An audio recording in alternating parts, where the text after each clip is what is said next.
Horror may be popular for the ways it scares us and gets under our skin, but its greatest heroes are truly something special. If you're a horror fan, then I'm sure you're already plenty familiar with the concept of the final girl. The female survivor of the movie, usually a slasher, who succeeds and turns the tables on the killer when everyone else has fallen victim. It's a trope, but it's a beloved one. The final guy is basically that, but with a male character at the center, but it's not quite as straightforward. In looking at potential candidates for this list, I realized that a lot of characters that I thought were final guys didn't quite fit the bill. A lot of male horror heroes end up being a co-lead, part of a team, or just a very different type of character. As for why I ranked these characters the way that I did, it's a factually objective list by the way. Kicking ass and surviving until the end is important, and I thought that while they don't have to be the last one standing by the end, they did have to be the main character of their movie. They do have to be the hero of the film, but being a great character in a great story is the most important thing. Finally, the more sequels a final guy is in, the better they often rank. What's better than beating a killer or monster with the odds stacked against you? Doing it again and again and again. But if a great final guy gets killed in a sequel, no big deal. You can't lose the points you already gained in the cruel, cruel world of horror movies. Given the nature of being a final guy often means being the last one standing, or at least making it to the end of the story, this is your final warning that there will be plenty of spoilers to follow. And now, let the horror begin. I swear it's not just Ash Williams 13 times.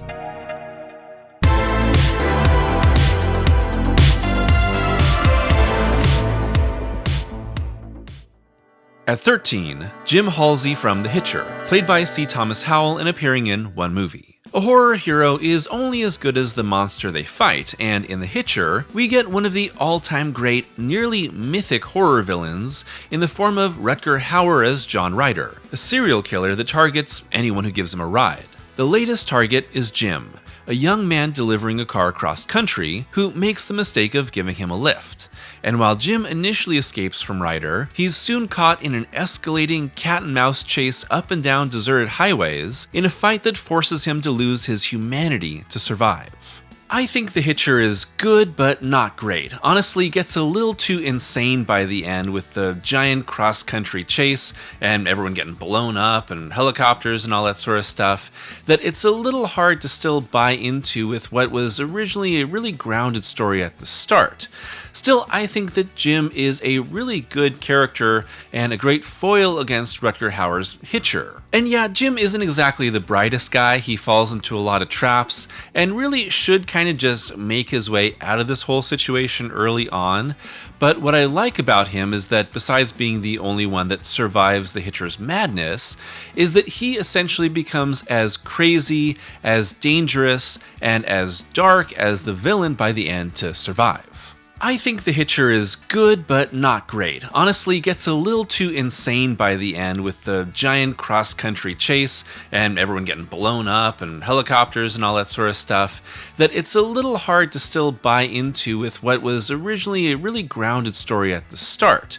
Still, I think that Jim is a really good character and a great foil against Rutger Hauer's Hitcher. And yeah, Jim isn't exactly the brightest guy, he falls into a lot of traps, and really should kind of just make his way out of this whole situation early on. But what I like about him is that besides being the only one that survives the Hitcher's madness, is that he essentially becomes as crazy, as dangerous, and as dark as the villain by the end to survive. At 12, Private Cooper from Dog Soldiers, played by Kevin McKidd and appearing in one film. You know what's cool? Werewolves. You know what kind of story I love? Siege survival. Throw in a group of deadly soldiers and you got Dog Soldiers, a British indie production that's slowly become a must-watch for werewolf fans in recent decades. It's really the story of a group of deadly soldiers that meet something deadlier, which is a lot like another film much higher on this list. And over time, we eventually come to realize that our main character and eventual final guy is Private Cooper, who was previously rejected from a special unit because of his refusal of orders to shoot his dog. This is very much an ensemble movie, and I think that's one of the strengths of Dog Soldiers. You get to know all of these characters and their interesting quirks and challenges and arcs, and it makes you invested in who lives and who dies. But at the end, Cooper is our main guy. In the finale, it comes down to him and his dog fighting against these werewolves and trying to make it out alive. And even if I don't love the werewolf designs in this movie, Dog Soldiers is really fun. At 11, Todd from The Burning, played by Brian Matthews and appearing in one film. But it's kinda weird they never made a sequel, right? Maybe the most traditional version of the final guy archetype, The Burning is one of the best non-Friday the 13th movies, thanks to its camp setting and boogeyman killer with a connection to past tragedy. When Cropsey comes to attack the campgoers of Camp Stonewater, the dwindling survivors lead to camp counselor Todd having to step up to save the younger kids and atone for his past. I wouldn't say there's a ton of interesting details to Todd as a character, besides his secret connection to Cropsey's origins, but I think he serves the purpose of a final guy instead of a final girl in this Friday the 13th camp slasher really, really well. This is a slasher that's operating in that really early vein of slashers where the killer is hidden for most of the time of the movie, so you really do gotta make up for it in interesting and really crazy kills, which The Burning has plenty of, and a strong lead, which I think Todd really is. He's smart, he's way too dismissive of his camp attendees being pervs, and he's brave enough to be the only one to go directly up against Cropsey to save the day. And in the end, I think that's what makes him awesome. At 10, Arkin from The Collector, played by Josh Stewart and appearing in 2 films. A lesser-seen franchise from the late 2000s, The Collector and its sequel, The Collection, are part slasher, part home invasion, and very inspired by Saw, with their stories of a serial killer who likes to turn his victims' homes into giant booby traps, killing everyone except one survivor they take as bait for the next home. But the Collector's plans are made a lot more complicated when former thief and current handyman Arkin robs his employer's home at the same time the killer strikes, forcing him to make a decision between self-preservation and saving innocent lives. Arkin is an everyman, but he is pretty skilled, and he also suffers a ton in the first movie. And best of all, what I think really brings him up to the next level is that tension of survival and self-preservation versus going out of your way to try and save other people and putting your own body on the line. And in the third act of The Collector, Arkin does escape, only to realize that the young daughter of the family is still trapped inside, and he goes right back into that lion's den. And I love that. At the end of the first movie, Arkin is caught by the Collector, which would make him into a tragic hero, but then we have The Collection, which opens with Arkin being set free as the bait for the next trap, and he escapes. That soon leads to him going on a very similar journey to the first movie, but on a much bigger and crazier scope. And that may or may not be your style, but I do like The Collection as well, maybe just a little bit less than The Collector. It's the aliens to the first movie's Alien, and there was supposed to be a third movie, The Collected, that fell apart early into its production, so whether or not that ever actually comes through, and I hope that someday they do get to make that movie, as for now, the story of Arkin and the Collector is done, with Arkin completely turning the tables on the killer, trapping him in a box, and getting ready to make him pay for everything he's done. He wins completely clean and clear in the end, and he kicks ass doing it. At 9, Chris Washington from Get Out, played by Daniel Kaluuya and appearing in one film, and they really don't need to make a sequel. Is Chris a traditional final guy? No, but given the sheer odds and traps set against him, I think he more than deserves a place on this list. Of course, if you're a horror fan, then you probably know the story of Get Out, but to summarize, Chris is lured into his girlfriend's family's home on the pretense of a weekend getaway, but is actually being targeted to be used as the replacement body for a wealthy businessman. Now, like his friend warned him, he has to get out. And the deck is absolutely stacked against him here. He is alone in the home of the villains, he is unable to trust anybody, and he's fighting against both hypnosis and crazy science. Jordan Peele's movie really makes you think that there's absolutely no way out for Chris in the end, and it's going to end in a very dark manner, but Chris is both smart and completely ruthless when he gets the chance. This is one of the most satisfying endings to a modern horror movie, and I'm so glad they didn't go with the original, much darker ending. In the end, this is really feel-good and really satisfying, and it makes you really happy for Chris. At 8, Reggie from Phantasm, played by Reggie Bannister and appearing in 5 movies. When it comes to being the star of Phantasm, choosing Reggie isn't as clear-cut as it might seem. While Reggie becomes the true breakout character and is really the one consistent presence throughout the ever-changing story, it's really young Mike's story at first, with the original movie fully focused on his coming of age and confrontation with death. Slowly, through both the circumstance of making these movies and creator Don Coscarelli finding Reggie more interesting, this shotgun-wielding ice cream man becomes the true hero of Phantasm.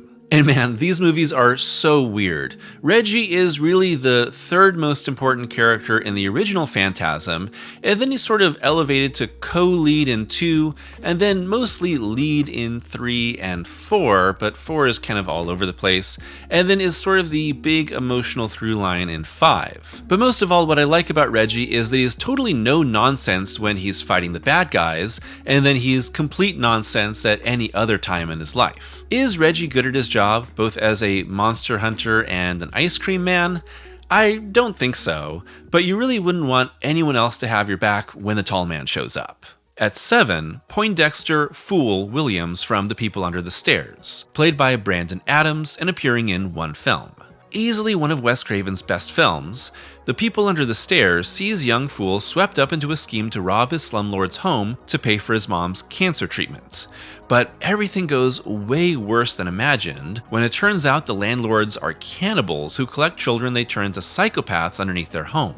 Soon, Fool is fighting to survive and save the young girl they've held hostage in a house full of traps and killers. Oh, and it's all a big middle finger to Ronald and Nancy Reagan. Hell yeah. To me, if you don't just root for your hero, but you genuinely like them, then you've made a really good horror protagonist, because there's so many unlikable protagonists in horror. And I love Fool. I think that Adams plays him as this great blend of innocent, tough, and resourceful, and he's essentially on the run from the minute they get into this house, completely in over his head and never given a break. He sees the grim reality of the situation that he's in both inside this house and back at home, but he's propelled by hope. By the end, he's not just saving his mom, but he's setting the world right with his community, and I absolutely love that. At 6, Andy Barclay from Child's Play, played by Alex Vincent and others and appearing in 6 movies and also the TV show every once in a while. If we're going purely on a basis of sheer challenge, Andy easily qualifies for the list. At first only 6 years old, Andy is targeted by Chucky to have his body as the new vessel for his soul. Eventually, Andy is the true lead of Child's Play 2 and 3, and it's here where he really kicks ass as a hero, before leaving the franchise for a while and returning with Cult and Curse of Chucky, then as a supporting player in the TV show. Over time, the Chucky franchise would change its focus to other protagonists and Chucky himself, but I think that Andy is really the key to what Child's Play and almost all of Chucky is really about. It's about innocent parents and children who are made vulnerable by people that are in their lives exploiting them and using their trust and their innocence against them, and Andy is the total embodiment of that, first as the would-be victim in 1, and then eventually turning into the smart hero and the only one that really knows what's going on in 2 as well as 3. You get that in other doses with other characters in other Chucky movies and the TV show, but really in the end what I think that Mancini and company are trying to recapture is who Andy is. Obviously, he changes into a much more hardened and kind of crazed hero when he comes back in Cult and Curse in the TV show, but I still really like him. And it's great that he's played once again by Alex Vincent in those later roles. I also really like the version of Andy played by Gabriel Bateman in the Child's Play remake, which I think is actually a really good movie. Here, it makes Andy into the full-on lead, but also a sympathetic yet morally gray hero. At 5, Chief Brody from Jaws, played by Roy Scheider and appearing in 2 movies, and honestly you can kind of forget everything after the first. I briefly considered not having Chief Brody on this list. After all, the final act of Jaws is about Brody, Hooper, and Quint all coming together to hunt the shark, and really, none of them could do it alone. But then again, Jaws is ultimately Brody's story, and he's forced to kill the Great White all on his own, and doing it in spectacular fashion. Plus, what really matters in a list like this is how good the character is written and acted, and Scheider as Brody is one of my favorite performances ever in one of the greatest movies ever made. How could you not love Brody? Family man, overwhelmed hero, and burned out in a deeply relatable way. He feels so genuine thanks to both the writing and Scheider's performance from the moment he steps on screen. And then you just follow him along as everything gets worse and worse. The community both relies on him and feels like they can't trust him. And then there's this level of guilt and shame and the need to set things right that really propels him along as he gets deeper and deeper into this whole mission to hunt the shark as everything goes wrong, as Hooper is taken out, as Quint goes insane, and it really just comes down to Brody as this man on a mission who is propelled by his community and his family to set things right. As if that wasn't enough, Jaws 2 brings back Brody to fight another great white shark, only this time he has no friends to support him, the community completely doubts him, and now his sons and a bunch of no-good teens are out on the ocean in a boat as a shark is trying to eat them. Thankfully, he just electrocutes the shark with a conveniently nearby cable. At 4, Dutch from Predator, played by Arnold Schwarzenegger and appearing in only one movie, but with a recent secret post-credits scene maybe more soon. The second greatest movie of all time obviously also has one of the greatest final guys, and when your hero is played by a prime Arnie, how could he not be incredible? Here it works even better when using all of Arnie's literal strengths and making them seem like nothing in the face of our alien hunter. And with everyone else picked off one by one as Predator turns into a slasher, we see that muscles and weapons won't cut it. Only intelligence and resourcefulness, which Dutch thankfully has loads of. I'm a huge Arnie fan, I've said that many times before, but I think that Dutch is my favorite Arnie role. It has everything you could want from him. The action, the muscles, the one-liners, the great sequences of fighting and shooting guns and using hand-to-hand combat, and he's just a really great character that is fully Arnie, but still also feels like his own unique figure within Predator, and I really love the journey that he goes on as a cocky, but very, very capable commando to being sort of like traumatized and scared by everything he sees, and then getting it all back together and kind of going feral in order to hunt the predator instead of being hunted by it. Dutch is an outsized hero in an outsized world, and while I really enjoy a lot of other Predator movies, I think the worst mistake they often make, as well as in the comics, is when they try to just copy Dutch, because there's really only one Arnie. I really do hope they bring him back again. They have tried for so many years with so many different setups and the ends of these movies that Arnie has just said, no, I don't want to come back for that. But with this new secret late addition to Killer of Killers, there is the possibility that Dutch is going to return in some way, and I hope they do the character justice. At 3, R.J. MacReady from The Thing. Played by the GOAT Kurt Russell and appearing in only one film, but also a video game sequel if you count that sort of thing. Is an Arctic pilot with a big hat and a hatred for losing your top choice for a hero when an all-consuming alien is on the loose? Maybe not, but when he's played by Kurt Russell, the choice is clear. Here, with Mac naturally elevated to a leader among his research team, we see how a character's resourcefulness and ruthlessness become the top priorities in a no-win situation. And with Carpenter's movie dwindling the cast and making the situation of alien infection more and more unwinnable, heroism and being the final guy in this case makes him one of the best. This isn't a surprising choice at all, but I think that any list of final guys in horror that doesn't have MacReady is just not doing it right. The Thing is an amazing film, but it's also a really amazing character study of what different people will do and how they'll act in no-win situations. And MacReady is the only one that really stays focused on what needs to happen and is the one that's willing to do whatever it takes to save the world. And yes, I know that Childs is alive at the end of this movie, but whether or not he's the Thing, what did the guy even do for the rest of this film? No shade meant to Keith David. I love you, Keith. Does MacReady survive in the end? Video games and canceled films will tell you one thing or another, but what I think is most important is beyond that ambiguity, MacReady knew what was likely going to happen to him and still did it anyway to save the world.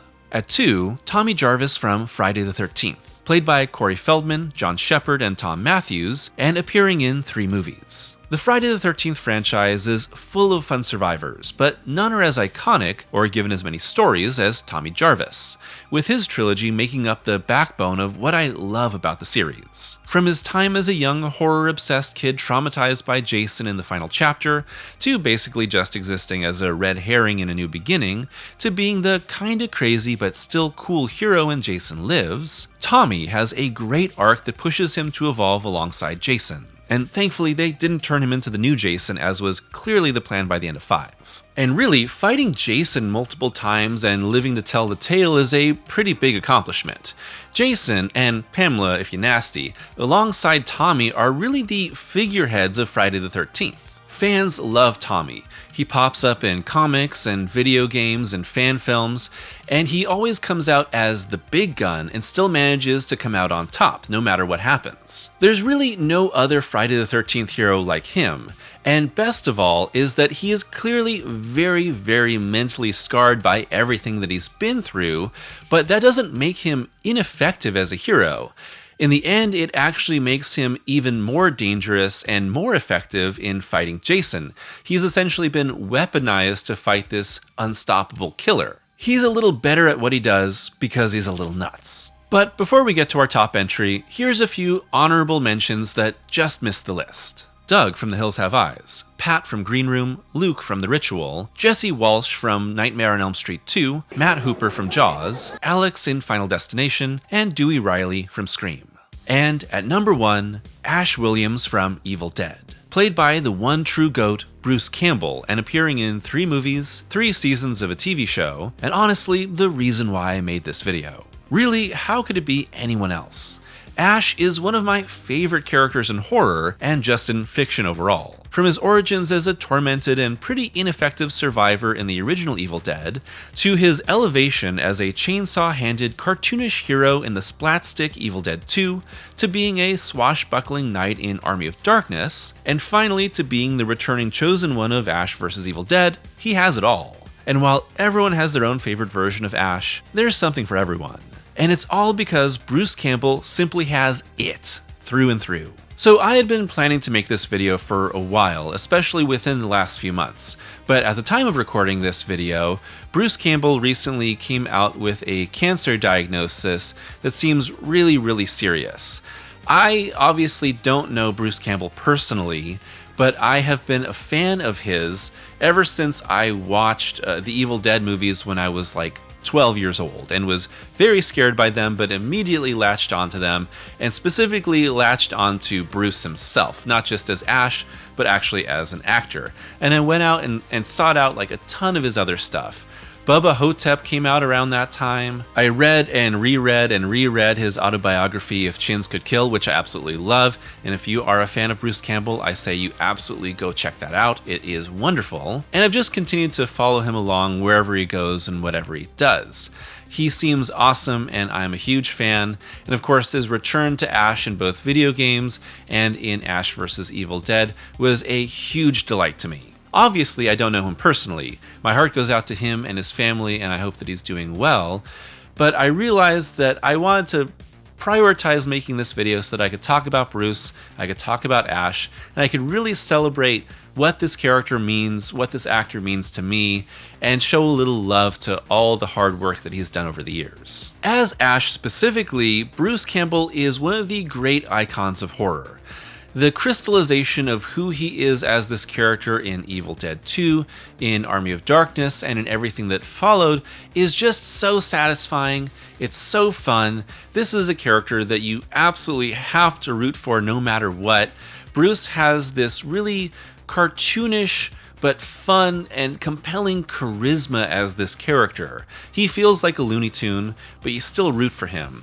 You feel the physicality of the role, all the crazy stuff that he did over the years for the stunts on camera for making these movies. And Ash is just this one-of-a-kind hero that is totally silly, but totally kick-ass, completely dangerous, and yet also completely ineffective at other times, and yet you always root for him. My favorite version of Ash is in Evil Dead 2, but I really do like him in Army of Darkness as well as this swashbuckler, and while I did have some issues of him being too much of a loser in Ash vs. Evil Dead, it was still a lot of fun to see him come back as this character, kick a lot of ass, and show that he is still really got it as Ash. There has been talk of doing an Evil Dead animated show where Bruce is Ash. I have no idea what the status of that is, and I hope they still get it made sometime in the near future, and that Campbell is able to perform as he needs to for the role, as well as taking care of his own health and his own priorities in his personal life. All to say, I hope that there are many decades still ahead for Bruce Campbell,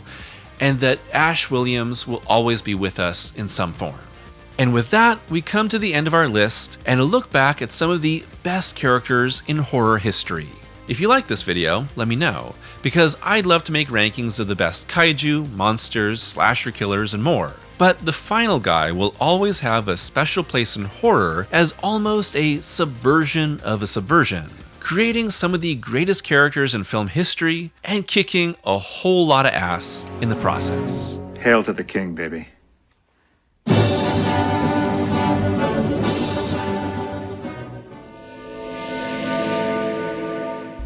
Thanks for watching today's video. You might recall that about a year ago, I did a video on the 13 greatest final girls in horror, and in that video I considered making a final guys list, but thought it would just be Ash Williams 13 times. And well, I could have done that list, but I figured I would talk about at least 12 other characters while I was at it. And it was a lot of fun making this list and watching and rewatching some movies in order to put it all together. Maybe my biggest discovery in making this list were the collector films, which I know have a mixed reputation, but I like them a lot. And I think that Arkin is a great final guy character. He really goes through it in those movies. But also, I just love talking about this type of character.